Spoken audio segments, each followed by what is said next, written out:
अधिकार की लड़ाई है। ये लड़ाई अधिकार की बात है गुजरात की।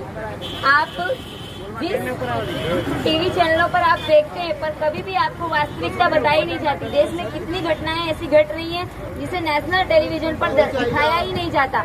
मैं आपसे एक विनती करना चाहती हूँ, जो टीवी चैनल आपको वास्तविकता नहीं दिखाते, आप उन्हें देखना ही बंद कर दीजिए। इसलिए हमें दांडी यात्रा करनी पड़ी। हम अपनी बात आप तक कैसे पहुंचा सकते हैं जब टीवी टेलीविजन माध्यम शिक्षण के मुद्दों को, रोजगार के मुद्दों को, शिक्षित लोगों को, गरीब लोगों की समस्याओं को जब बताना ही नहीं चाहती, तो हमारे पास और कोई माध्यम नहीं बचा। तब हमने गांधी जी के माध्यम को पसंद किया। गांधी जी ने दांडी यात्रा को नमक पर लगे हुए कानून को, कर को हटाने के लिए किया था। नमक अर्थात हमारी जीवन की बुनियादी आवश्यकता।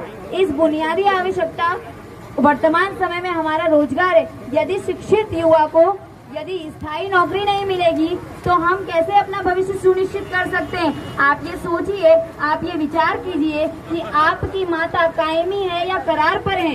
क्या आप अपने माता पिता को 11 महीने ही अपने घर में रखेंगे? क्या आपकी बेटी पढ़ लिख कर सिर्फ 11 महीने नौकरी करेगी? क्या आप चाहते हैं कि देश के शिक्षक का हाल अग्निवीर के जैसा हो?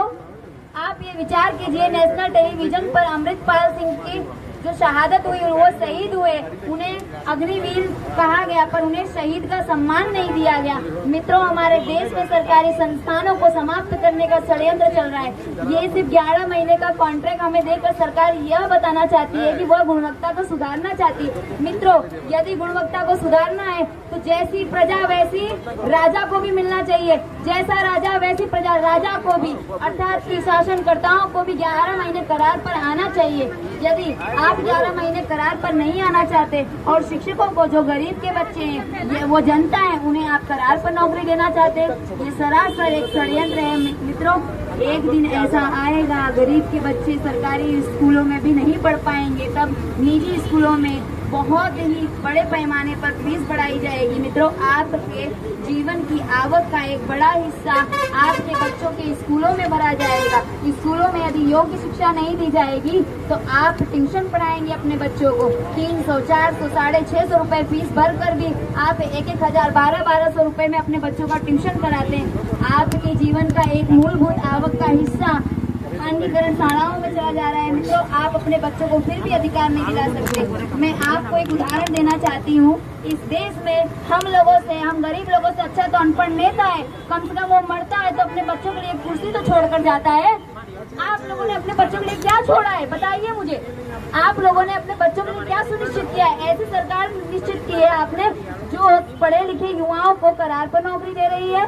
मित्रों, क्या आप यही चाहते हैं? आज ये हमारे साथ हो रहा है। 6 वर्ष बाद सरकार ने एग्जाम ली, उस एग्जाम को हमने अच्छे नंबर से पास किए।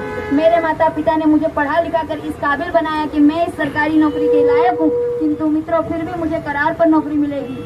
ये एक तरीके से अन्याय नहीं है? एक माता अपने बच्चों को गर्भ में 9 महीने रखती है, वो भी करार पर हमें नहीं है हमारा परवरिश करती है, वो हमें कायमी प्रेम करती है। मित्रों, प्रजा के लिए राजा ही सब कुछ होता है, पर राजा ने अपने बच्चों के लिए तो हलवा पूरी रखा है, पर प्रजा के बच्चों के लिए 11 महीने करार पर नौकरी रखा है। आज हमारे देश का सिपाही अग्निवीर बन चुका है, अब हम कल शिक्षक वीर बनेंगे। मित्रों, कल हम मर जाएंगे, हमें 2 फूल श्रद्धांजलि के मत चढ़ाने आइएगा आप। बस हमें आपका समर्थन चाहिए। जो भी शासक शिक्षित युवाओं के रोजगार के विषय में विचार नहीं करेगी, उसके विषय में आपको भी विचार नहीं करना चाहिए। आज मैं यहाँ पर खड़ी हूँ, कल आपके बच्चे खड़े होंगे। प्राइवेट इंस्टीट्यूट में जब नौकरी पाने के लिए आपको बड़े बड़े घूस देने पड़ेंगे ना, तब आपको विचार आएगा कि एक लड़की आई थी, उसने ये बात कही थी। मित्रों, मैं कोई नेता नहीं हूँ, मैं एक शिक्षिका हूँ जिसे अधिकार मांगने गई थी। जो नारी वंदन की बात करते हैं, मित्रों, नारियों को अपने सम्मान में रैलियों में खड़ा रखते हैं, वो नारियों के सम्मान के विषय में कभी विचार नहीं कर सकते। मैं ही वो बेटी हूँ जिसने गांधीनगर में आवेदन देने के लिए रैली निकाली थी। उस रैली में मुझे घसीटा गया। सिर्फ मैंने क्या कहा था, एक पोस्टर मेरे हाथ में था, उसमें ये लिखा था कि मारे જોઈએ કાયમી શિક્ષક કેમ નથી જોઈએ? જો આપણે કહેતા હોઈએ कि जय जय गरवी गुजरात, तो આપણે ગુજરાતમાં આઝાદ નથી। એક બીજેપી પ્રવક્તા અમને એમ કહેતા હતા, અમારા 40,000 બાળકોએ ફોર્મ ભરી દીધા છે, તો કેમ ગુજરાતના બાળકોને તમે કરાર ઉપર મૂકશો? હવે અમે કહીશું અમે ભારતીય છીએ, તો હવે તમે શું કહેશો?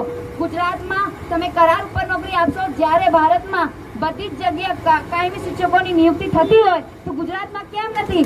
ગુજરાત એ ભારતનો હિસ્સો નથી? વિચાર કરજો તમે મિત્રો. મારી તમારી એટલી જ વિનંતી છે કે તમે ભારતનો ભવિષ્ય નિશ્ચિત કરનારા છો, એટલે ભારતનો ભવિષ્ય એક એવા હાથમાં રાખજો, એવા હાથમાં મૂકજો જે તમારા બાળકોને અધિકારને સુનિશ્ચિત કરી શકે, સુરક્ષિત કરી શકે. જય હિન્દ, જય ભારત.